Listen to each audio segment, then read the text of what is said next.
જય શ્રી કૃષ્ણ. જય હો, મંગલમય હો. આ પવિત્ર દિવસો પલ પલ ક્ષણ ક્ષણ આપણા પિતૃઓને કે જેણે આપણને જીવનનો માર્ગ બતાવ્યો, એમાં પછી શિક્ષક, ગુરુ, આપણા પડોશી હોય, મિત્ર હોય, જે વ્યક્તિ આપણા સંપર્કમાં આવ્યા અને આપણા જીવનના જે દિવસો હતા, વર્ષો હતા, એમાં ઉજાસ લઈને આવ્યા હોય. ક્યારેક તેઓના એક શબ્દે આપણા જીવનમાં બદલાવ થયો હોય, તો તે બધા જ ઉપર ગયા પછી આપણા પિતૃઓ જ ગણાય. એને યાદ કરીને યથાશક્તિ વૃદ્ધાશ્રમમાં જવું, બાળાશ્રમમાં જવું, બાલ કલ્યાણમાં જવું, અનાથાશ્રમમાં બાળકો પાસે જવું, અંધ વિદ્યાલયમાં જવું, એવા સ્થળે જઈને તમારા પિતૃઓને યાદ કરી એમને જમાડો, બાળકોને રમાડો, જરૂરતની વસ્તુઓ લઈ દો. હું તમને હાથ જોડીને વિનંતી કરું છું, હું તમને નમસ્કાર કરું છું મારા ભાઈ બહેનો, મારા બાળકો, કે ભૂલે ચૂકે કોઈ પણ સંસ્થા, જ્ઞાતિ, સમાજમાં એક પણ રૂપિયો દેવો નહીં. છેલ્લા 2-3 માસ પહેલાં બનેલી આ એક ભયંકર સત્ય ઘટનાએ મારો આત્માએ કકળી ઉઠ્યો. એક બેન કે જેને બાળક નથી, પતિ પણ નથી, એક બહુ જ મોટી લોહાણાની સંસ્થાના ટ્રસ્ટીઓએ સાથે મળીને એમની સાથે છલ કપટ કર્યું. 70-72 વર્ષની એ વૃદ્ધા સાથે છેતરપિંડી કરી. 40-45 લાખ જેવી એની મરણ મૂડી જૂઠ્ઠું બોલીને પડાવી લીધી.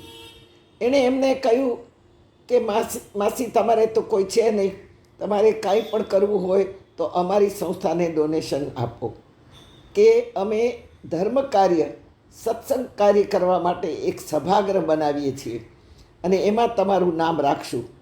એ બેનને બિચારાને થયું કે મારી પાછળ કરનાર કોઈ નથી અને મારી જે કાંઈ મૂડી છે ખાવા પૂરતું રાખી અને હું આપું.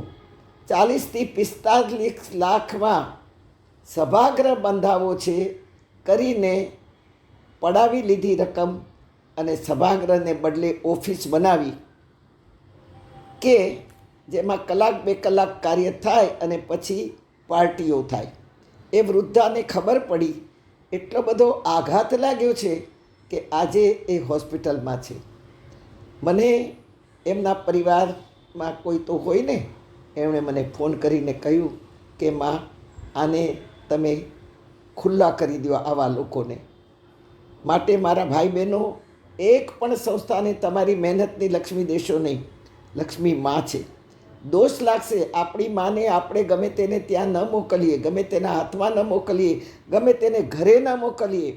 આજે શ્રાદ્ધના દિવસો, પવિત્ર દિવસ ચાલી રહ્યા છે. લક્ષ્મી એથી પણ અતિ પવિત્ર છે. એને આવા છલ કપટી ટ્રસ્ટીઓના હાથમાં આપી અને તમારા પરસેવાથી પાડેલી, પૈસો થયેલી લક્ષ્મીને તમે લક્ષ્ય સાધવા આપી, તો એ લક્ષ્ય ન સાધતા ભોગમાં વપરાશે, પાર્ટીઓમાં વપરાશે, તો એ અલક્ષ્મી નહીં બની જાય અને એના માટે તમને દોષ નહીં લાગે? એ માટે જે સંસ્થામાં બધા જ 75ની આસપાસના કે ઉપરના હોય અને 50ની અંદરનો એક પણ યુવાન કાર્યકર કરતા ન હોય, તો માની જ લેજો કે આ બધા જ દુર્યોધનની ટોળીના લૂંટવા જ બેઠા છે. તમારા જ પરિવારમાં જે જરૂરતમંદ છે, તમારા કુટુંબમાં કોઈ જરૂરતમંદ છે, કોઈની દીકરીના લગ્ન કરવાના છે, કોઈના બાળકોને ભણાવવાના છે, કોઈ મિત્રોમાં તમારી જરૂરત છે, પાડોશમાં જરૂરત છે, ત્યાં દ્યો, તમારા હાથે દ્યો. જે હાથે એ સાથે જેઓને આપણે જાણીએ છીએ ત્યાં દેવાનું. આપણા પિતૃઓમાં જે આપણા પિતૃઓના મિત્રો હતા, સ્નેહીઓ હતા, તો આપણે આપણા પિતૃઓના નામે આપણા પિતૃઓને ઓળખીતાઓમાં દેવાનું. આપણું પણ એમાં નામ યાદીમાં આવી રહે. બાકી સમાજમાં 85મે વર્ષે પણ ચેરને ચીટકી બેસનારાને મેં જોયા છે કે જેના હાથ પગને દાઢી હલતી હોય, બોલી શકતા ન હોય.